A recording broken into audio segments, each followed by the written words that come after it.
கிறிஸ்துக்கள் அன்பான கலைக்கது நிகழ்ச்சி நேயர்களே, மீண்டும் இந்த நாளிலும் கூட இயேசுவின் நாமத்தில் உங்களோடு கூட இணையத்தில் மிகுந்த மகிழ்ச்சி அடைகிறது. இந்த நாள் உங்களுக்கு இனி நாளாக இருக்க இயேசுவின் நாமத்தில் வாழ்த்துதல் கூறுகிறேன். இன்னைக்கு நமக்கு வருகிற செய்தி எங்கிருந்து அப்படின்னு சொன்னா, மத்திய 5ஆம் அதிகாரம் 48வது வசனம். ஆகையால் பரலோகத்தில் இருக்கிற உங்கள் பிதா பூரண சர்க்குணராய் இருக்கிறது போல நீங்களும் பூரண சர்க்குணராய் இருக்க கடவீர்கள் அப்படின்னு சொல்லி சொல்லப்பட்டிருக்குது. மணப்பெண் தேடிய ஒருவன் என்ன பண்ணா அப்படின்னு சொன்னா, விளம்பரம் செய்திருந்தார். என்னை திருமணம் செய்கிறதுக்கு நிறைய பணம் இல்லாதிருந்தால் பரவாயில்லை, என்னிடம் ஏராளமான பணம் இருக்கிறது, அவனுக்கு ரொம்ப அழகு தேவையில்லை, நான் நல்ல அழகா இருக்கிறேன், அவள் அதிகம் படித்திருக்க தேவையில்லை, நான் நிறைய படித்திருக்கிறேன், அவள் அதிக அறிவாளியாக இருக்க தேவையில்லை, நான் நல்ல அறிவு படித்தவனா இருக்கிறேன், ஆனால் அவள் நல்ல குணங்கள் மட்டும் இல்லாமல் இருந்து விடக்கூடாது, ஏனென்றால் அவள் என்னிடத்தில் இல்லை அப்படின்னு சொல்லி ஒரு திருமணத்திற்கான ஒரு விளம்பரம். என்ன, குணம் இல்லாமல் இவனுடன் வாழ வேண்டும் அப்படின்னு சொன்னா, நல்ல குணம் படைத்த ஒரு பெண் அவனுக்கு தேவை, மிகவும் அவசியம் அப்படின்னு சொல்லி அவன் அந்த விளம்பரத்துல கொடுத்திருந்தான். நல்ல குணங்கள் இல்லைன்னு கண்டுபிடிச்சிட்டோம் அப்படின்னு சொன்னா, அவங்களுக்காக நம்ம என்ன செய்வோம், வருந்தோம். ஐயோ எல்லாம் வச்சிருக்கான், குணம் மட்டும் நல்லா இல்லையே அப்படின்னு சொல்லுவாங்கல்ல, அது இப்போ வருதுவோம். சில வேளைகளை அவளுக்காக நம்ம என்ன செய்வோம், ஜெபம் செய்வோம். ஆனால் நாம் மற்றவரிடம் பார்க்கிற அந்த மாதிரியான காரியங்கள், நம்மிடம் நல்ல குணங்கள் இருக்கிறதா அப்படின்னு சொல்லி நாம என்ன செய்யணுமா பார்க்கணும். ஏன் சொன்னா, இந்த பூமியில பார்த்தீங்கன்னா எல்லாருமே நல்லவராக இருந்ததில்லை, எல்லாருமே கெட்டவர்களாகவும் இருந்தது.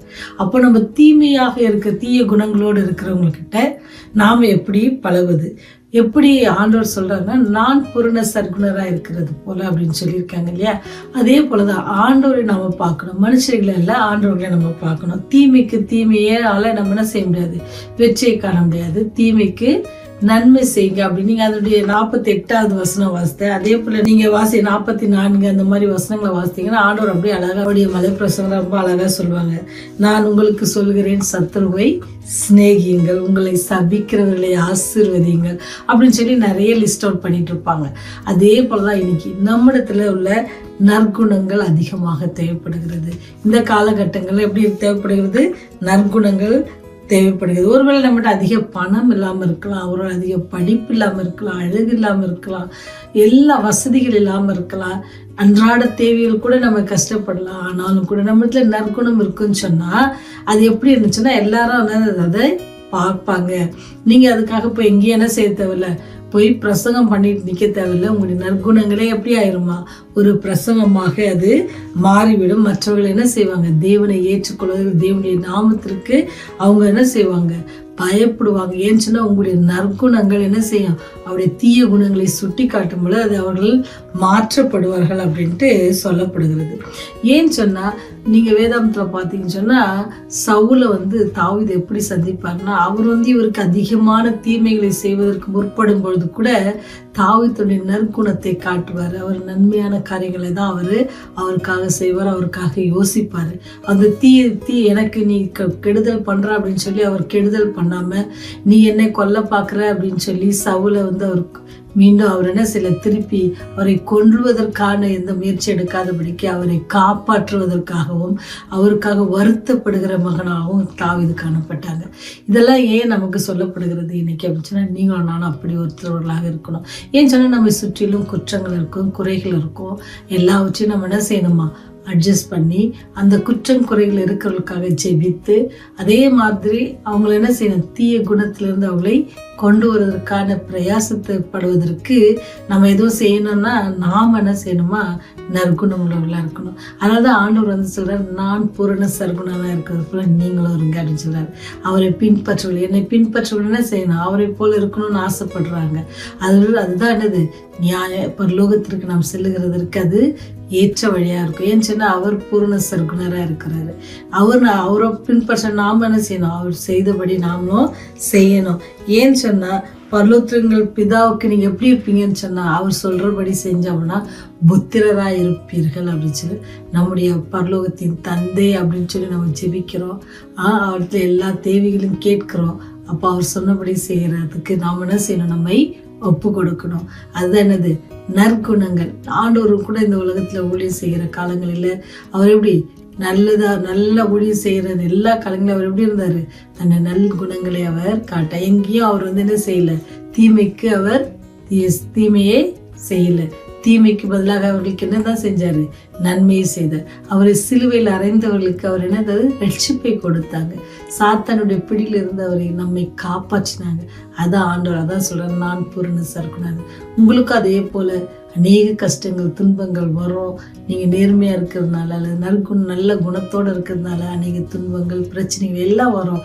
அதன் மத்தியிலும் நீங்க பூரண சர்க்குணரா இருங்க. ஆண்டவர் என்ன செய்வாரு? உங்களை அவருடைய சொந்த பிள்ளைகளாக ஏற்றுக்கொண்டு பரலோகத்துல உங்களுக்காக என்ன செய்யறாரு?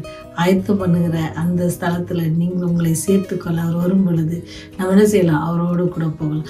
அதுக்கு நம்ம என்ன செய்யணுமா? நம்ம கிட்ட இருக்கிற நற்குணம் என்ன செய்யும்?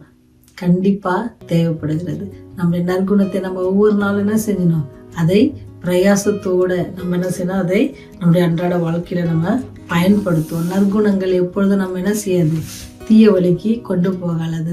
தீய நோக்கத்திற்கு நம்மை கொண்டு செல்லாது. நற்குணம் எப்பவுமே என்னது செய்யணும்னா, நம்ம எப்படி பரலோக ராஜ்யத்துக்காக காத்திருக்கோம்ல, அந்த பாதையில நம்ம வழி நடத்த நம்முடைய நற்குணம் ரொம்ப அவசியமா இருக்கு. நமக்கு மட்டும் இல்லை, நம்மை சுற்றி இருக்கிறவர்களுக்கும்.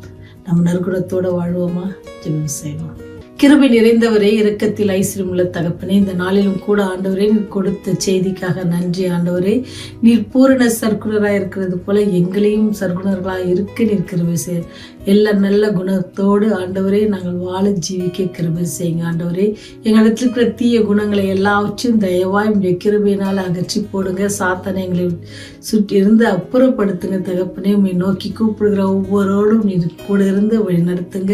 செய்தியை கேட்கிற பிள்ளைகள், செய்திக்கு மற்றவர்கள் ஃபார்வர்ட் பண்ற எல்லா பிள்ளைகளையும் நீங்க ஆசீர்வதிங்க. ஆண்டவரே, அந்த உறவினர்களுக்கும் நண்பர்களுக்கும் ஃபார்வர்ட் செய்யும் பொழுது ஆண்டவரே, உண்மை அறியாத பிள்ளைகள் உங்களுடைய அன்பை குறித்து அறியவும், தங்களுடைய இந்த உலகத்துல வாழ்கிற வாழ்க்கையில எங்களை திருத்தி கொள்ளவும் நீர் எங்களுக்கு கிருபை செய்யுங்க. பாவிகளாகி எங்கள் மேல் இம்மட்டுமான கிருபை இருப்பதற்காக நன்றி செலுத்துகிறோம். நோய்வாய்ப்பட்டிருக்க பிள்ளைகளுக்காக ஜெபிக்கிறோம். வயதானவர்களுக்காக ஜெபிக்கிறோம். அவளுக்கு சுகவினங்கள் பலவீனங்கள் எல்லாவற்றையும் நீக்கி போடுங்க. ஆணி வாய்ந்த கரத்தினால் அவளை தொட்டு ஆசிரதியும் ரத்த கோட்டைக்குள்ள அவளை மறைத்து கொள்ளுங்க. ஆண்டவரே, இந்த கிருபை இரக்கம் அவளை பாதுகாத்து வழிநடத்திடுமாய் கெஞ்சி மன்றாடுகிறோம். தகப்பனே, இந்த வேத தேவ செய்திகளை சுமந்து செல்கிற ஊழியக்காரர்களுக்காக ஜெபிக்கிறோம். ஆண்டவரே, ஆங்காங்கே நடக்கிற தேவ ஊழியங்களை நீர் அறிந்திருக்கிறீர். எல்லா ஊழியங்களிலும் கரம் கூட இருந்து அநேகர் உண்மை ஏற்றுக்கொள்ளவும், அநேகருடைய நாமத்தை அறிந்து கொள்ளவும் ஆண்டவரே நீங்க கிருபை செய்யணுமா பாத்துல கெஞ்சி மன்றாடுகிறோம்.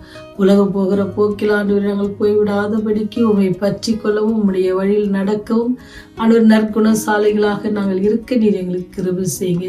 பாதுகாத்து கொள்ளுங்க, வழிநடத்துங்க. உங்களுடைய குற்றம் குறைகள் எல்லாவற்றையும் கூட ஒரு விஷயம் மன்னித்து உங்களுடைய ராஜ்யம் வரும் பொழுது எங்களை நினைத்தள்ள வேண்டுமா? இயேசுவின் வழியாய் ஜெபிக்கிறோம் ஜீவனுள்ள பரலோக தந்தையே, ஆமென்.